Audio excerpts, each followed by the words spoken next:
우리는 소금에 대한 안 좋은 이미지를 갖고 있습니다. 한국인은 너무 짜게 음식을 섭취하고 있어 소금 섭취를 줄여야 한다. 소금은 고혈압을 유발하여 건강에 좋지 않다 등의 이야기를 많이 듣고 있습니다. 그리고 저염식 다이어트가 유행하고 저염식 정책도 나오고 있습니다. 100년 면역력을 키우는 짠맛의 힘, 이 책의 공동저자 김은숙, 장진기는 상식이 되어버린 저염식이 과학적 근거가 없다고 지적하고 있습니다. 오히려 최근의 연구들에서는 소금과 고혈압 관계도 재조명되고 있고 소금이 부족했을 때 생기는 문제들이 더 심각하다는 목소리도 나오고 있다고 합니다. 이런 상황에서 저자는 소금에 대한 오해를 풀고 우리 몸과 소금의 관계를 이 책에서 재조명하고 있습니다. 소금이 부족할 때의 증상과 생리학적 원리를 실제 좋아진 사례와 함께 이 책에서 다루고 있는 것인데요. 이 영상에서는 책에서 다루고 있는 내용 중 제가 특히 관심을 가졌던 3가지 부분에 대해서 정리해서 말씀드려보고자 합니다. 첫 번째는 한국인은 짜게 먹는다는 코리안 패러독스에 대한 이야기와 소금과 고혈압의 관련성을 짚어보고 오해를 풀어보고자 합니다. 다음으로 우리 몸, 생명의 바탕 재료인 소금의 중요성과 그 원리를 알아보고요. 마지막으로는 소금을 일상 속에서 잘 섭취하는 방법을 제시해드리고자 합니다. 그 전에 이 책의 사례 중 하나를 먼저 소개해드리겠습니다. 60대 중반으로서 당뇨 진단을 받고 소금 섭취와 운동을 통해 건강해진 사연입니다. 60대 중반의 제이 씨는 당뇨 진단을 받고 나서 꾸준히 건강관리를 해오고 있었다. 식이요법과 규칙적인 운동으로 혈당 관리를 해왔는데 언제부턴가 약을 써도 혈당이 조절되지 않아서 고민 중이었다. 온몸에 붓기가 있었고 잠을 자도 개운하지가 않았다. 밤에 한두 번은 소변 때문에 잠이 깨는 야간뇨가 있었고 요실금 증상, 어지럼증, 손발저림, 머리 숱이 가늘어지고 숱이 없어지는 것이었다. 소금의 중요성을 알고 나서는 그동안 해왔던 채식 위주의 저염식 식이요법이 자신에게 맞지 않는다는 것을 알게 되었다. 전에는 건강을 생각해 외식은 거의 하지 않았고 음식을 할 때도 재료 본연의 맛을 살리기 위해 나물이나 국 등에도 간을 거의 하지 않았다. 그런데 반찬은 채식 위주로 먹다 보니 염분이 많이 부족했던 것이다. 노폐물과 수분을 배출하는 힘이 약해 있어서인지 음료수나 물을 많이 마시지 않는데도 늘 붓기가 있었다고 한다. 이런 경우는 신장의 기능이 약해져 생기는 당뇨다. 혈당 수치를 맞추기보다 뿌리인 신장을 튼튼하게 하기로 했다. 혈당 조절이 안 되는 이유도 신장의 힘이 약해져 있었기 때문이다. 신장의 힘부터 키워놓으면 혈당 조절은 저절로 된다는 것을 이해한 뒤 물과 염분 섭취를 하기로 했다. 억지로 싱겁게 먹다가 입맛에 맞춰 간을 해서 먹으니 맛도 좋고 소화도 잘 되어 속이 편했다. 식사 외에 하루에 2번 정도 소금차를 마셔 몸을 따뜻하게 하고 부족한 염분과 수분을 보충해 주었다. 그 후로는 혈당 수치를 잴 때마다 본인도 깜짝 놀랄 만큼 혈당 조절이 잘 되었다. 작곡으로 기본 영양을 잘 하고 있었으며 걷기, 취미활동 등 건강한 생활 습관을 가지고 있어 여기에 소금이 더해지니 효과가 빨리 나타났다. 밤에 일어나 화장실 가는 일이 없어지고 요실금과 어지럼증도 사라졌다. 붓기가 빠지자 몸도 가벼워졌다. 70대 중반이 된 지금까지도 식사 외에 별도로 하루에 9에서 12g 정도의 소금을 꾸준히 먹고 있는데 당뇨와 혈압 등 지표상의 수치가 좋을 뿐 아니라 실제로도 건강하고 활기차게 생활하고 있다. 이 책의 2부에서 소개하는 사례들 중 하나를 말씀드렸는데요. 우리 몸에서 소금이 어떠한 기능과 역할을 하는지 그리고 다양한 질병들을 어떻게 예방할 수 있는지를 말씀드리기 전에 우리가 소금에 대해서 가지고 있던 안 좋은 상식과 오해에 대해서 먼저 말씀드려 보겠습니다. 우리나라 사람의 하루 소금 섭취량은 12.5g, 나트륨 기준으로 4791mg이라는 통계가 있습니다. 세계보건기구에서 정한 권장량 소금 5g, 나트륨 기준으로 2000mg과 비교해 지나치게 높다고 하면서 소금 섭취량을 줄여야 한다고 합니다. 5g과 12g 수치를 단순 비교하면 우리나라 사람이 소금을 지나치게 많이 먹는 것처럼 보입니다. 육식 위주인 서양 사람과 다르게 우리나라 사람의 식단은 아직도 곡식과 채식이 주를 이룹니다. 육식을 하면 고기의 염분을 자연스럽게 섭취하지만 곡식과 채식을 주로 하는 사람은 따로 염분을 섭취하지 않으면 안 됩니다. 우리나라 식사는 밥, 국, 김치가 기본입니다. 특히 우리나라 사람들이 즐겨 먹는 김치나 장아찌, 나물 무침 등은 나트륨 못지않게 칼륨 함량이 많습니다. 두 가지 균형 관계를 비교할 때 단순히 나트륨 함량만을 따져서 과다 섭취라고 말할 수는 없습니다. 우리가 즐겨 먹는 국물과 찌개에 나트륨이 많다고들 하는데 이것 또한 그렇지 않습니다. 국은 국물과 함께 먹기 때문에 물에 염분이 녹아있는 형태입니다. 소금물의 농도로 따진다면 물에 희석되어 오히려 염도가 낮아지는데 단순히 그 속의 나트륨 양만 계산하는 것은 옳지 않습니다. 동일한 3g의 소금이라도 1000ml의 물과 100ml의 물에 녹아있는 경우 그 농도는 10배 차이가 납니다. 나트륨 섭취 주범 1위인 김치는 나트륨 못지않게 칼륨도 많습니다. 칼륨은 나트륨과 함께 전해질의 주성분이고 나트륨과는 보완 관계에 있습니다. 이런 식단의 차이점은 고려하지 않은 채 하루 소금 섭취량을 똑같이 적용해야 하는 걸까요? 나트륨 섭취량의 많고 적음은 절대량을 봐서는 알 수가 없습니다. 나트륨은 우리 몸의 수분을 조절해주고 소금 섭취는 물 섭취량과 밀접한 관련이 있습니다. 물을 많이 마실수록 좋다는 게 상식처럼 알려져 있는데요. 세계보건기구에서는 하루에 2리터 이상, 즉 8에서 10잔 정도 마셔야 한다고 권장합니다. 그렇다면 이를 근거로 염분량도 계산해 줘야 합니다. 인체의 전해질 농도인 0.9%를 맞추려면 이론상으로 18g 이상 섭취해야 맞습니다. 소금이 10g이 2리터에 녹아 있다면 0.5%이고 1리터라면 1%입니다. 물 섭취량은 고려하지 않은 채 소금 양만 단순 비교하는 것은 이치에 맞지 않습니다. 그 다음으로 소금을 둘러싼 가장 큰 오해 가운데 하나가 바로 소금과 고혈압의 관계입니다. 반증하는 연구가 많이 발표되고 있지만 고혈압 환자는 무조건 저염식을 해야 한다는 것을 상식으로 알고 있는 사람이 대다수입니다. 최근 소금 섭취량과 혈압 상승의 상관관계가 명확하지 않다는 연구 결과가 많이 발표되고 있습니다. 사람에 따라 소금 섭취량이 혈압에 영향을 끼치는 부류가 있고 그렇지 않은 부류가 있다는 쪽으로 방향이 바뀌고 있습니다. 소금 섭취량이 증가하면 혈압이 올라가는 염 민감성과 소금 섭취량이 늘어도 혈압에는 별다른 변화가 없는 염 저항성의 두 부류가 있는데요. 그 비율은 거의 반반이고 또한 명확하게 구분하기가 쉽지 않다고 합니다. 즉 세상의 절반은 소금을 먹어도 혈압과 아무 관계가 없다는 뜻입니다. 소금 섭취가 혈압을 올리는 경우라고 해도 실제 혈압이 상승하는 폭은 그리 크지 않다고 합니다. 동국대 심장혈관센터 이무용 교수는 소금과 고혈압 관련 논문들을 분석한 결과 나트륨 1g을 섭취하면 수축기 혈압 0.9 수치가 올라간다고 했습니다. 소금 3g을 더 먹는다고 해도 혈압은 겨우 1 정도 오릅니다.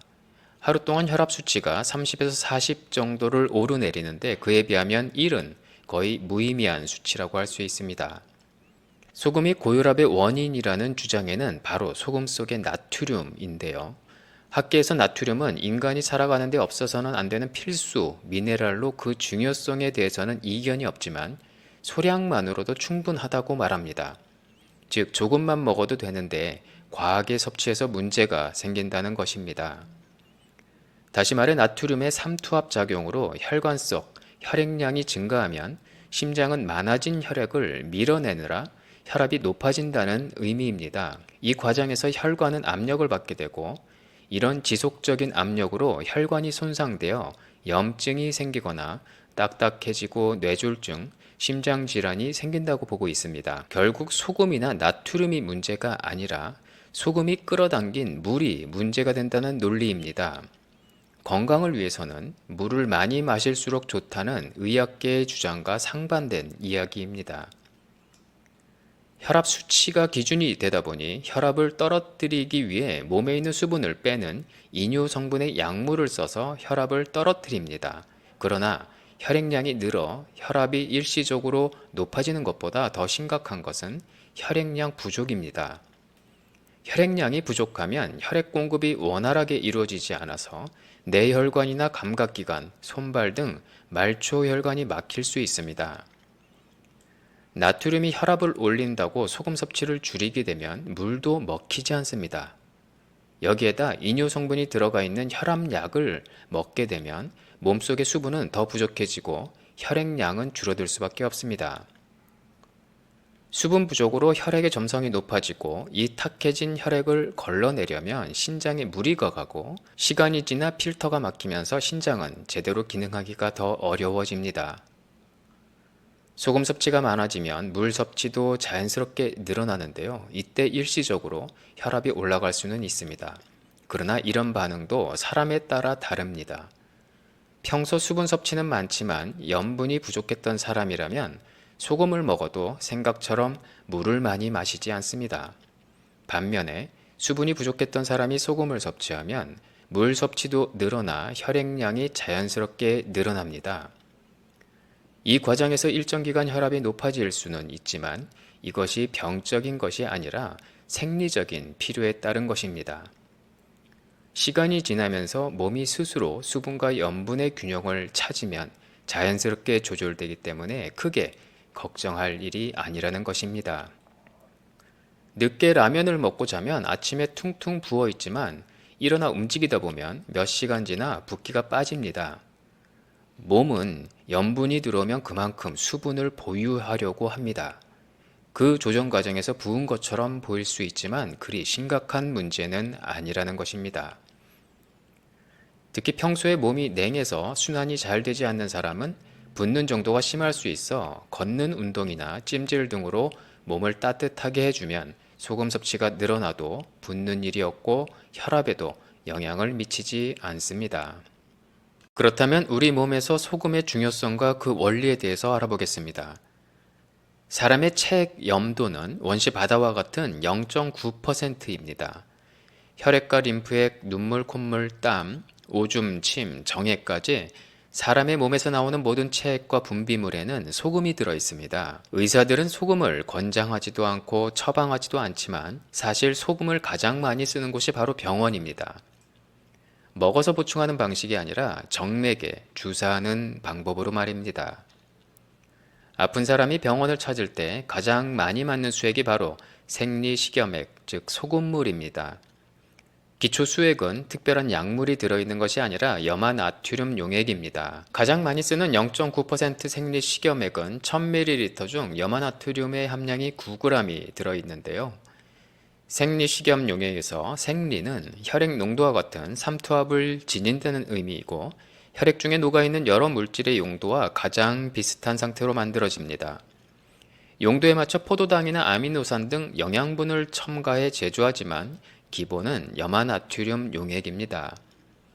수액을 맞고 난 뒤 기운이 나고 컨디션이 회복되는 것은 수액 안에 있는 특별한 약물 때문이 아니라 수분과 체액이 보충되고 혈액순환이 고루되어 피가 잘 통하기 때문입니다. 수액 자체로 어떤 양리작용을 해설하기보다 전해질과 나트륨 농도가 맞아 피가 돌면서 노폐물을 짜내고 독소가 배출되어 생기를 되찾는 것입니다.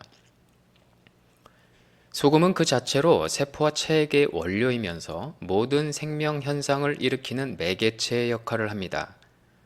사람을 살아있게 하고 흐르게 하고 움직이게 합니다. 소금은 물을 부르고 물을 움직이게도 만듭니다.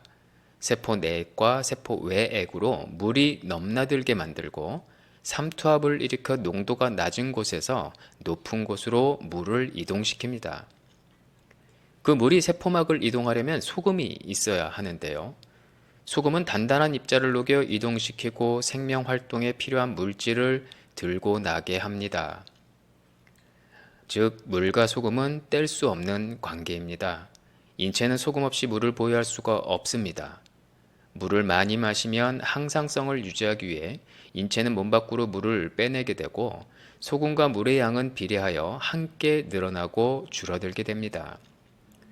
소금이 들어가 체액의 농도가 진해지면 세포 속에 있던 수분이 밖으로 빠져나와 혈액량이 늘어나고 세포 속에 부족해진 수분을 채우기 위해 몸은 자연스럽게 물을 필요로 하게 됩니다. 염분이 부족해지면 물도 먹히지 않아 체액이 탁해지고 순환이 원활하지 못해 몸 여기저기 이상이 생깁니다. 탁한 혈액은 잘 흐르지 못해 대사 속도가 둔해지고 몸속 어딘가 막히고 뭉치고 굳게 됩니다. 혈액 공급이 원활하게 이루어지지 않으면 그 부분이 냉해질 수밖에 없습니다. 일시적으로는 저린 증상이나 어지럼증 등의 증상이 나타나고 시간이 지나면 암, 중풍, 류머티즘 등 심각한 병에 걸릴 수도 있습니다. 흐르지 못한 채 고이고 뭉치고 굳고 딱딱해지는 모든 육체적, 정신적 문제의 짠맛, 즉 소금이 필요하다는 것입니다.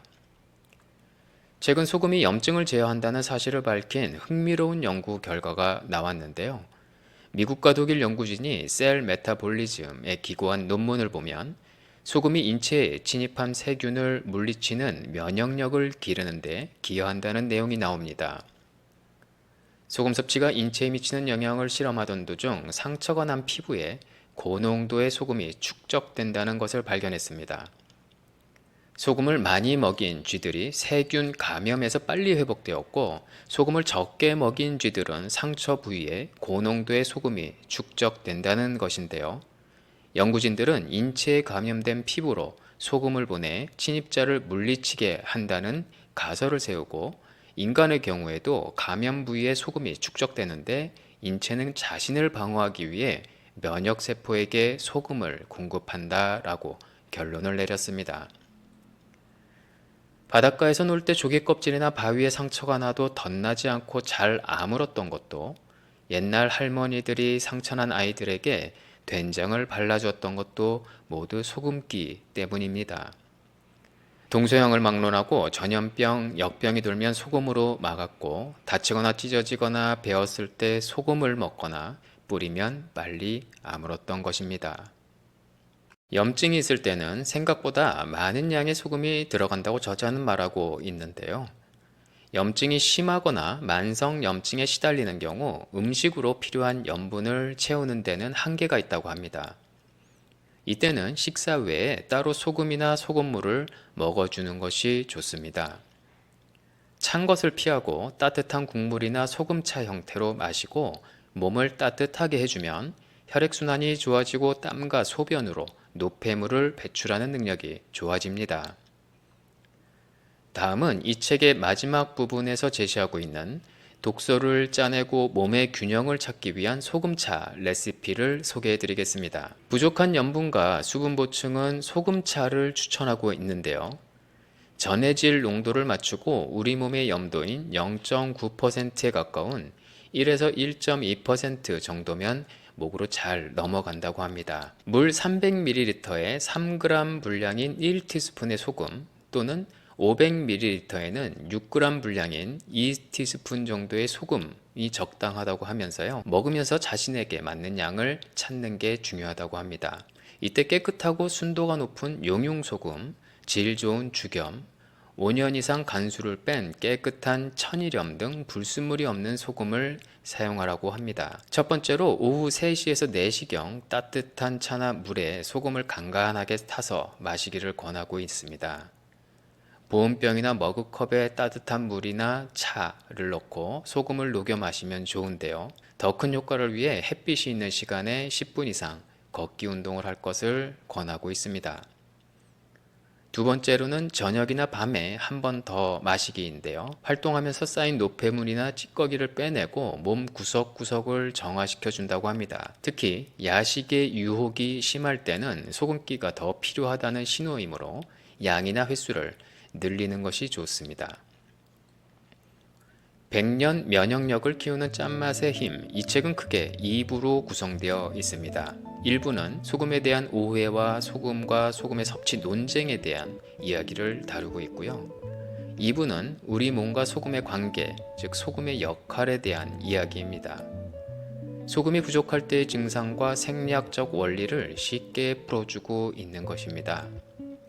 실제로 좋아지는 사례도 함께 다루고 있어 관심 있으신 분들은 이 책을 읽어보시면 많은 도움이 되실 것 같습니다. 시청해주셔서 고맙습니다.